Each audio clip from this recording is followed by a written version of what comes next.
Is your iPhone going to be okay with that? Your iPhone's going to be okay? Does your BlackBerry is have that going to work? Periscope? Is that Yes, my BlackBerry has Periscope. Whatever it does not. All right. Well, welcome, everybody. And thank you for being here today. We're going to jump in to lesson 1 of 5 sessions that all have to do with communication. If you're watching us via Periscope or the cached version of this video afterwards, thank you for doing so. I hope you can download the material as well. And yeah, this works for you vicariously as well through video. So we've got a room full of people here, and we're just unpacking different strategies for communication in key relationships in our lives. Very applicable, obviously, to marriages and to couplehood, romance, and so forth. And but also great for other relationships, other key relationships in your life, at work and family, and so on and so forth. All right, and so the reason that we're doing this is, and this will be your first blank on your sheets if you're following along that way, the reason that we want to take 5 different evenings and really unpack some of this stuff is that communication is the #1 source of both potential problems and potential pleasure in any relationship. I mean, I don't know if you're following along that right there, but that is just so true. Communication is the #1 source of both potential pleasure and potential problems in any relationship. Isn't that true? I mean, communication really is the relationship. Isn't that right? My wife and I, we work with lots of couples and do pre-marriage coaching and that kind of thing. When we're evaluating a relationship, one of the things that we'll say is, what is the strength of your relationship? And invariably, almost invariably, the couple will say, you know, it's communication is a huge strength. It's a real good strength for us. And we say, that's great. I mean, you got to have good communication. And then we'll say, what is a weakness in your relationship? You know, where would you like to see improvement? And guess what? Surfaces most of the time as a weakness. It's both a strength and a weakness. It's, well, communication, you know, there's just some things we can't navigate around, just some things that we don't know how to kind of work our way around in a relationship. And whether you're talking to, you know, about a boss or about a kid, but, you know, a son or daughter relationship or husband and wife relationship, isn't that true? Communication is the #1 source of both potential, like, pleasure in the relationship. It's why many of us decided to live forever with our spouses, you know, when we agreed to do so, is because the communication was so good and it helped us feel so great. But it's also the source of potential problems in any relationship. I want to say this, just to kind of, this is kind of a mind-blowing thought, but really, to know and to be known is your next 2 blanks. To know and to be known, really, it's the whole purpose of living. Isn't that right? I mean, no one wants to live alone. No one wants to, you know, live in solitary confinement for the rest of their life. It's kind of a form of torture, really, isn't it? Right? To be alone. If you spend seasons of your life where you're very alone, I mean, it's a problem. It's an ache in the heart of a person to know somebody else and to be known. Isn't that true?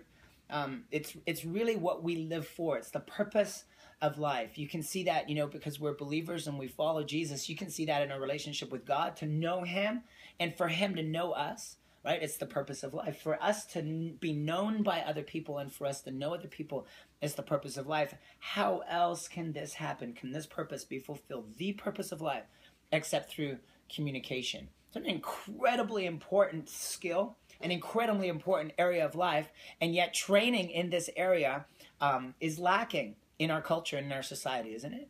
I mean, you get more training when you learn how to drive a car. Right? When you get more testing and you have to get a license to do that. I mean, you get more training for something like that than you do how to communicate in a relationship or in a marriage. You know, we often say to couples as well, you know, and it's true. You know, it's harder to get a driver's license than it is a marriage license. And yet, what's going to dictate the quality of your life more? Isn't that right? And so, moving down through your sheet here, the vast majority of conflict, and therefore stress, fear, unhappiness, the vast majority of all that in your life is due to miscommunication. Now hear me out with that. You know, whether it's a coworker, whether it's a family member, whether it's a spouse, in key relationships of our life, the vast majority of this conflict that you experience is merely miscommunication. We're not even talking differences of opinion, you know, or irreconcilable differences between couples. We're not talking about monumental, these people just don't fit together or shouldn't work together or are just going to have to agree to go separate ways. We're not talking about that. We're just talking about the fact that their communication is misfiring, that there are problems in the communication. Hear it out, the vast majority. So you can employ this in your relationship. the vast majority of the conflict, and therefore the stress or the fear or the unhappiness, different things that go on in your life, is due to miscommunication. I mean, that's a huge statement if you think about that. That's not saying differences of opinion. It's just saying that you're not communicating as well as you could over that particular issue. And so over the next few weeks, we're going to be sharing what we believe to be the key communication concepts and tools with the aim of helping us all increase the quality of our communications. We refer to a number of different resources and tools, and we'll kind of reference those as we go along. Some of this material is straight from my wife Mara and my 21 years now of marriage and just kind of working with couples, and so a lot of the material is just kind of from us and from our own, but we'll also reference some other stuff quite heavily as well. Any questions? We're going to break open into some discussion questions here in a few minutes as well, but let's just kind of keep it formal, let's keep it relaxed, and let's have fun. Here's my number one point today that I want to make, that we as people, okay, are complex, we're vastly different, and it matters, all right? I want us just to kind of sit with this truth here for a while, that you as a person are quite complex. You might know that about, someone else, but maybe it's a little trickier to see in the mirror, but you are quite complex. You're quite complex. You're vastly different from each other. Even if you would say, our personalities are the same, or our love languages are the same, we kind of think the same, we finish each other's sandwiches and all that, sentences. And, even if you might have a lot of similarities, the truth of the matter is that you're vastly different. And what I want to highlight here with this session is that it matters. The person that you're trying to communicate with, you're very different than them. You're very complex and you're very different, and it matters. And here's why. We enter into most communication settings with a fundamental assumption, and we can't help this. It's just human nature. We enter into most interactions with the following assumptions, and it's this: that other people see the world the same way as I do. It's our starting place, really, isn't it? I mean, maybe we have the wisdom or the insight to realize that not everybody sees things the way that we do, but really it's our starting place when we try to communicate, when we step out and try and say something, or bring, give an idea to somebody, or pitch a vision, or ask for a favor from somebody. We're assuming that we see the world the same way. Isn't that right? We assume that we see the world the same way that we do. We assume that other people are on the same page with the world. But the truth of the matter is that nothing could be further from the truth. If there's a truth to kind of sit with and just kind of think about for a moment, it's that right there. That you're very unique, you're complex, you're different, and it matters. And here's why. It's because the way that you see the world, not everybody else sees the world as you do. The truth is that our perspective is subjective. Couples, you know this, right? If you got a certain topic on the table, like a work situation or a dynamic that keeps on happening in the home that you need to address, or maybe something financial or something like that, and you got to kind of sit on the table or whatever, your perspectives are completely subjective, right? You own your own perspective. There's a level of assumption that we're kind of coming at this from the same direction or from the same angle, which may or may not be true, but your perspective is subjective. We don't see the world as it is. Here's a quote if you want to jot it down in the margins somewhere. We don't see the world as it is. We see it as we are.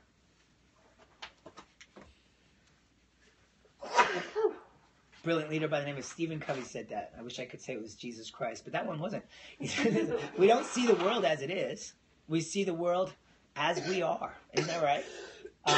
And we wrap our perspective around who we are, not really as what is actually out there and what's the actual truth. All right.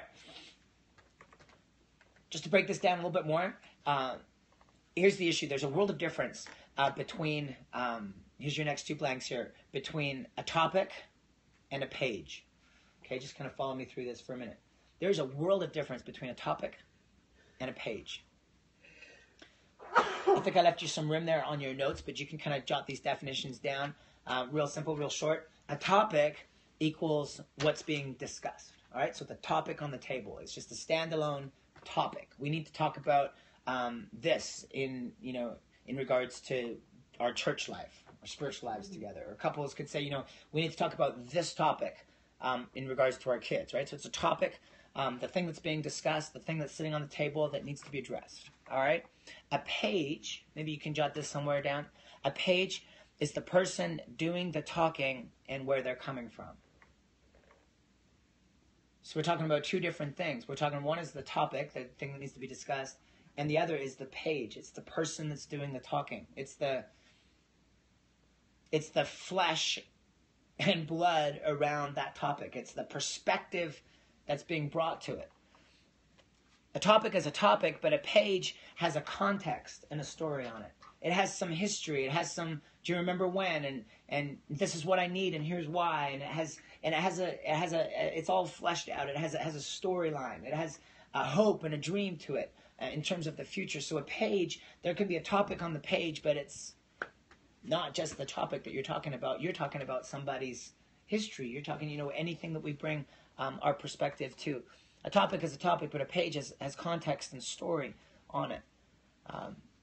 And this difference matters more with the increasing connection to a person. All right, so if you take an arm's length distance relationship, and you got to discuss something at work, let's say, right? Like a client just came in and threw a fit, and now you've got to talk to your boss about it and what happened or whatever. So you're sitting there and you're talking about it, and you can basically talk about it as the topic. There might be a little bit of page wrapped in there, right? You come home and you got to talk to your wife or your husband about something, or talk to someone that's a lot closer to you about something. The more personality or the more personhood is at stake, the more the page matters. Can you see that?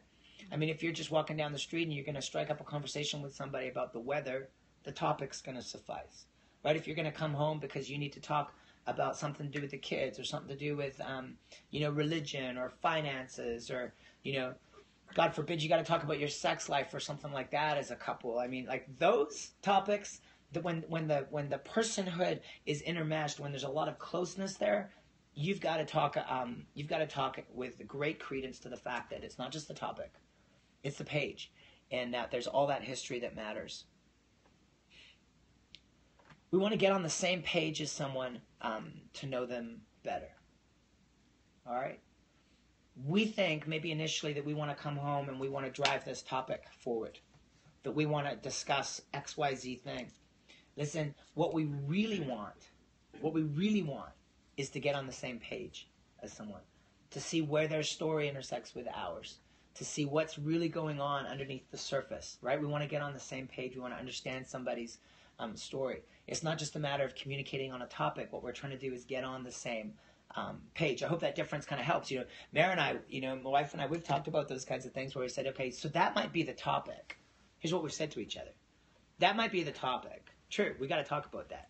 But here's the page that topic is on, right? Here's the bigger picture. Here's the context around that. And so maybe you could find that helpful as well. Write this down in your next blank here. We see things differently because we are different. We see things differently because we are fundamentally different. You have an argument with somebody, there's an issue that you kind of skirt around and kind of like make sure you try not to talk about or whatever. The reason that's there is because you're different as a person. And not only that, we're complex in our difference. We're extremely different. All right? And we're extremely complex. Psychologists at different times and to different levels of success have tried to categorize people in their personalities. I'm sure maybe in a work environment or maybe just kind of having fun or in a church group or something, you've taken like a personality test. I'm going to get you to take another one in a few minutes here, which is going to be a bit of a break on our video here, but you'll be able to follow along with us. I'm going to get you to take a personality test because it's true that you can begin to outline how somebody thinks and how somebody ticks, and you can categorize this across the board, across like a population of people, that there's different categories that are represented there that really helps to begin to understand how complex and how different we are. But to truly have great communication, we need to get on somebody's page. We need to almost bypass the topic and be more interested in the page. And so we got to remember that communication is a two-way street. It's not just about getting our point across. It's about truly knowing and understanding somebody else. My wife and I, we were married for 5 years before we realized that there was a problem in our communication. All right, and just kind of pull back the curtain a little bit on our marriage. Mary came from a family of talkers, and you know, she was just used to other people doing all the talking. And so when she married me, when she met me, I was just another person in her life that would do all the talking, right? I prided myself on the fact that, you know, Mary would never have to, you know, complain that she was married to a strong, silent type. Right? I prided myself on the fact that I knew how to, you know, carry on a great conversation, that I could be open with my feelings. You know, I told Mary one time, I said, you know, like, I think in English. You know, so if I have a thought, I can communicate it. And she's wired very differently. If you know Mary, she's like, what? You think in English? I'm like, what language do you think in? If you don't think in English or whatever. She's like, no, like, thoughts are like waves of the ocean. And they've got all this sediment, you know, all the sand and the waves or whatever, and it settles down on the beach. And, you know, every thought is like a wave, you know. I'm like,